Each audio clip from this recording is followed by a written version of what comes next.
अब लोग करते उत्तर प्रदेश की राजधानी की खबरों की ओर, जहां पर संगनी महिला क्लब की अध्यक्षा स्मिता श्रीवास्तव ने अपने सदस्यों के साथ हरितालिका तीज का पर्व उत्सव के रूप में मनाया। नमस्कार, मैं अमित कश्यप और आप देख रहे हैं हंगामा टाइम्स न्यूज। जहां उत्तर प्रदेश की राजधानी संगनी महिला क्लब आशियाना सेक्टर जे में संगनी महिला क्लब की अध्यक्षा स्मिता श्रीवास्तव ने बड़े धूमधाम से भगवान शिव के भजन गाकर मनाया हरितालिका तीज का पर्व। वहीं बताया इस पर्व का महत्व युवाओं को और भारतीय संस्कृति के बारे में भी कही है। बड़ी बात, आइए डालते एकता गुप्ता चीफ सब एडिटर के रिपोर्ट पर नजर।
नमस्कार, मैं एकता और आप देख रहे हैं हंगामा टाइम्स न्यूज़। समय हम संगनी महिला क्लब के प्रांगण में हैं, जहां पर हरतालिका तीज बड़े ही धूमधाम से मनाया गया। जब सभी सखियों ने गीत संगीत के साथ भोले बाबा माता पार्वती को याद किया, जहां पर कहानियां भी हुई, किस्से भी हुए, बताया भी गया क्या महत्व है हरतालिका तीज का और किस तरह सेलिब्रेट करना चाहिए, किस तरह में भोले बाबा माता पार्वती को इस जो स्टोरी रही, किस वजह से, किस कहानी के हिसाब से वो लोग मिले, क्या था, वो सब आज हमने जाना। अब बात करते हैं आज हम स्मिता मैम से, उनसे जानते हैं कि ये पर्व वो बहुत लंबे समय से बहुत ही प्यार से सेलिब्रेट करती हैं, जहाँ बहुत सारे संगीत में बहुत पूजा पाठ हर एक चीज़ यहाँ पर मौजूद रहती है।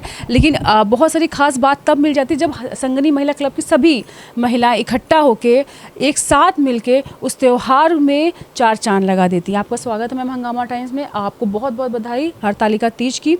और किस तरह आज का दिन गया, किस तरह से पूजा संपन्न हुई, कैसा रहा आज का दिन, हम चाहेंगे कि आप हमारे दर्शकों के लिए ज़रूर बताएं। पहले तो ये बता दें कि जो हरियाली तीज हम लोग सेलिब्रेट करते हैं उसका वो सावन के उससे करते हैं, और उसमें भी शिव का ही महत्व है कि उस समय इस वे में लेते हैं कि शिव ने विषपान किया था।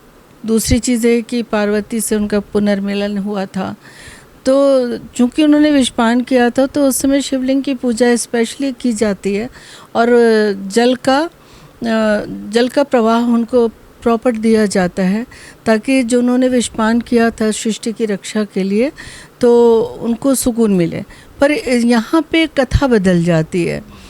यहाँ पे ये हिमवान की पुत्री थी गौरा, तो उन्होंने मतलब हिमवान जो थे जब ये मतलब शादी के लायक हुई तो हिमवान ने इनकी शादी जो है वो विष्णु जी से तय कर दी थी। कितने दिन का व्रत रहता है ये व्रत 24 घंटे का होता है। इसमें स्त्रियां निराजल, क्योंकि जो पार्वती ने भी किया था तो बहुत टफ था।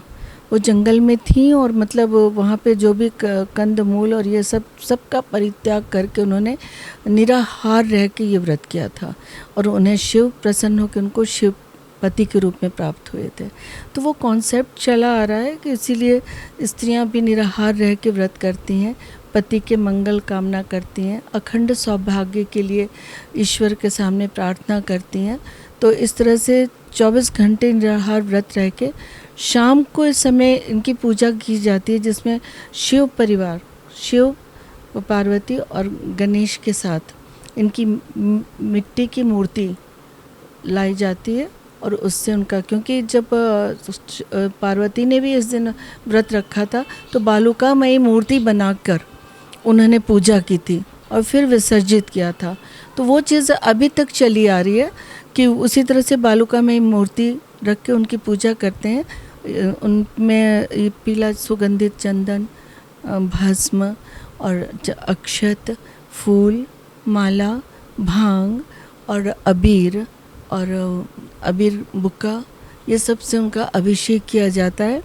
और फिर इस दिन ऐसा है कि चूँकि ये सुहाग का पर्व है तो जो 3 तरह के पकवान हम चढ़ाते हैं इसमें, मीठे पकवान होते हैं, लेकिन इसमें साथ साथ वो पकवान जो हम बनाते हैं उसके साथ साथ ही वो मैदे को गूंद के ज्वेलरी बनाई जाती है। और वो मतलब इसको चूँकि अखंड सौभाग्य का है तो ये एक प्रथा चली आ रही है मोस्टली बिहार और यूपी में। तो वो ज्वेलरी भी बना के और उसको तल के उस तरह से और भगवान को अर्पित किया जाता है। इसके साथ ही 3 ऋतु फल चढ़ाए जाते हैं, और फिर भजन अगर इनका पूरा अभिषेक करके और इनकी पूजा प्रार्थना करके उसके बाद हम लोग बहुत ही ढोल मजीरे के साथ भजन आदि गाकर इनको प्रसन्न करने के। कैसे होता मैम? समापन मॉर्निंग 4 बजे, भोर में 4 बजे एक दिन पहले हम व्रत स्टार्ट करते हैं, और 24 घंटे व्रत रहने के बाद एग्जैक्ट 4 बजे हम पारण करते हैं। उसमें कहानियाँ हैं, वो कहानियाँ अगर मैं बताने लगूँगी तो मैं बहुत वक्त ले लूँगी। यस, तो उसमें चना जो होता है वो लेके उसको हम घोंटते हैं। लीजिए कि जब हम एकदम निराहार व्रत रहते हैं तो उसको घोंटना कितना मुश्किल होता है। वो एक शंकर जी के लिए, एक पार्वती जी के लिए और एक फिर अपने हस्बैंड के लिए। तो एक तपस्या है इसमें। तो इस तरह से हम उसका समापन करते हैं। फिर हस्बैंड जो है, हमारे पति जो हैं, हमारी आस्था देख के उन्हीं के हाथों से जल ग्रहण करते हैं।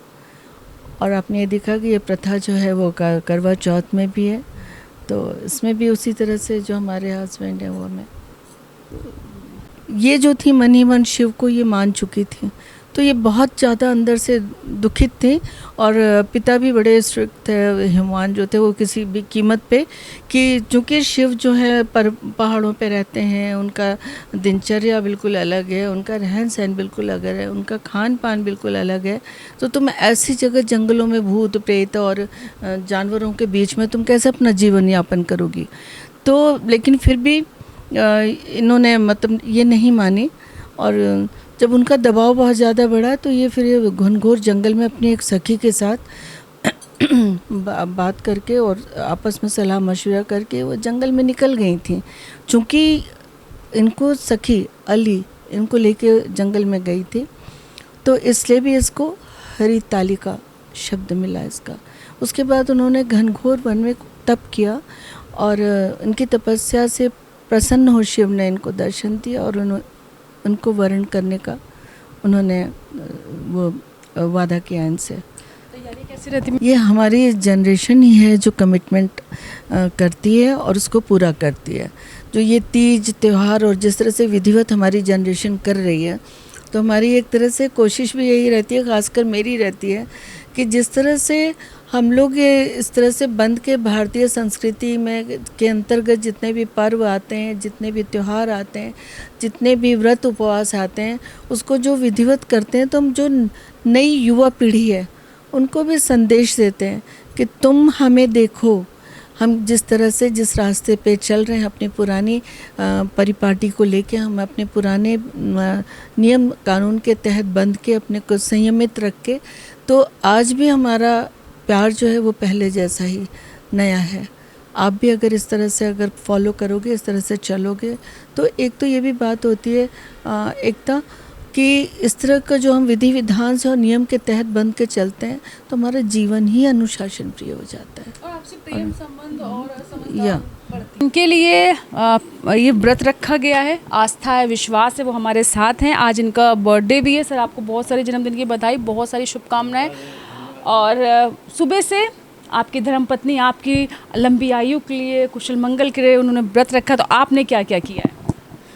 मैंने उनको पूरा सहयोग दिया है, जो पूजा की सामग्री थी उसको जुटाया है, और पूरी तरह से जो उनको जो है दान दक्षिणा भी करना था या जैसे भी करना था, तो वो सब हमने सामान जुटाए ले आके और इनका साथ दिया पूरी तरह से, कि ताकि इनका व्रत जो है कुशलतापूर्वक संपन्न हो जाए।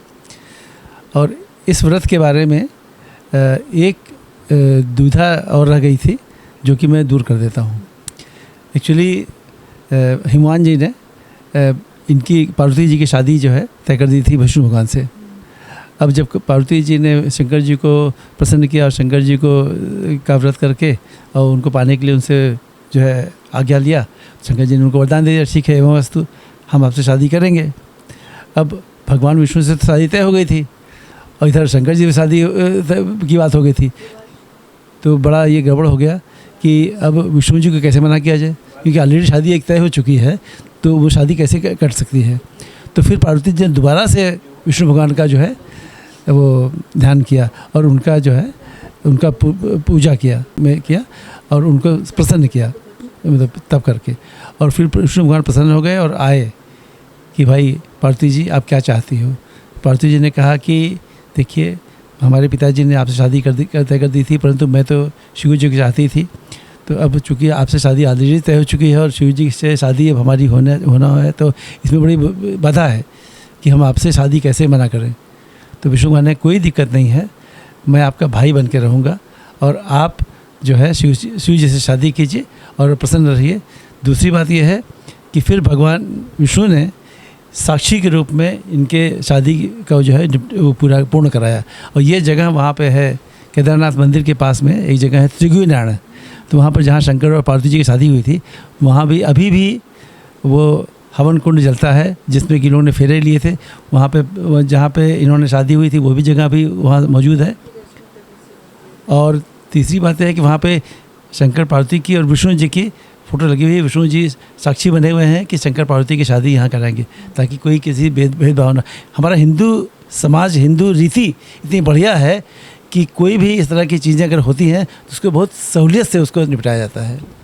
और हम अभी भी लोग वहाँ जाते हैं जहाँ शंकर पार्वती की शादी थी, अपना भी जो है वहाँ पे फेरा करते हैं अग्नि का कुंड का। इतना मजबूत हो सके। और महिलाओं को हमेशा ये लगता है, लड़कियों को लगता है कि उनका जो पति हो भगवान भोलेनाथ की तरह एकदम भोला भाला, वो किसको मिलता नहीं मिलता, लेकिन किसी को तो मिला है। कहते हैं ना कि भारतीय संस्कृति में जितने भी पर्व आते हैं, चाहे रक्षाबंधन हो या करवा चौथ हो या तीज हो, हरतालिका तीज हो, कुछ भी हो, रिश्तों को मजबूत करता है, आपसी प्रेम को मजबूत करता है। अगर कहीं ना कहीं पत्नी पूरा दिन का व्रत है, उसने कुछ नहीं खाया पति की लंबी आयु के लिए, तो पति का भी फ़र्ज़ बनता है कहीं कि उसको उस तरह से वो देख रेख कर सके, कोई प्रॉब्लम ना हो, बहुत सारा प्यार दे सके जिससे उसको और ताकत मिले। तो जितने भी त्यौहार हम सेलिब्रेट करते हैं वो इसलिए सेलिब्रेट करते हैं कि आपसी प्रेम को और मजबूत करने के लिए, अपनी परंपराओं को आगे बढ़ाने के लिए। तो बने रहिए हंगामा टाइम्स में। एकता आपसे रहना चाहती हूँ। नमस्कार।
वेद नाम माधव गाई अकथ नाज वेद नहीं पाई प्रकट मथन में ज्वाला असुर भय बिहाला कीन दया हरि सहाई नीलकंठ तब नाम कहाई पूजन रामचंद्र जब कीना जीत के लंक विभीषण दीना सरस कमल में हो रहे धारी कीन परीक्षा तब ही पुरारी एक कमल राम सोई कमल नयन पूजन से सोई कठिन भक्त देखी प्रभु शंकर भय प्रसन्न लिए इच्छुवर जय जय जय अनंत अविनाशी करत कृपा सबके घटवासी दुष्ट सकल मिथुन नावे नमत चैन नावे राई में नाथ पुकारो ये अवसर मोहि आन उबारो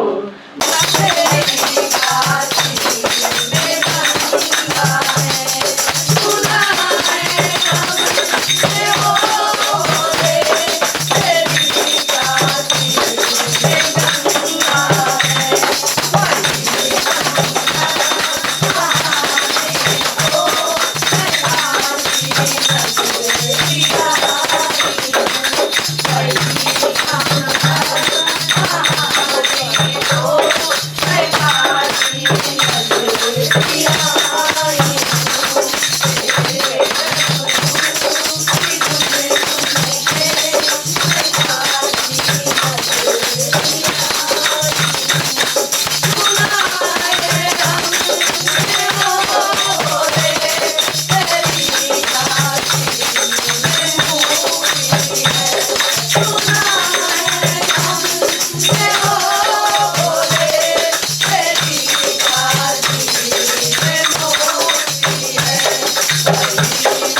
का इजहार अपनी जुबान से। क्या बात है। बहुत अच्छा, लेकिन किससे वाह करना भाई, है? वाह। प्यार जो होता है वो जाहिर करने की चीज होती है। बिल्कुल, क्या फायदा। क्या फायदा करने से? जब तो पता ही सामने नहीं वाला है। ना पता कोई दूसरा करने लगा तो ये अल्फाज ये रखता है। सामने वाला होता है या शंकर भगवान की जय। बहुत सही चली है। राग सुनो, मजा आए हुए। इनके राग के बाद हम अपनी माता जी का राग बोल गए वहाँ पे। डाल दो।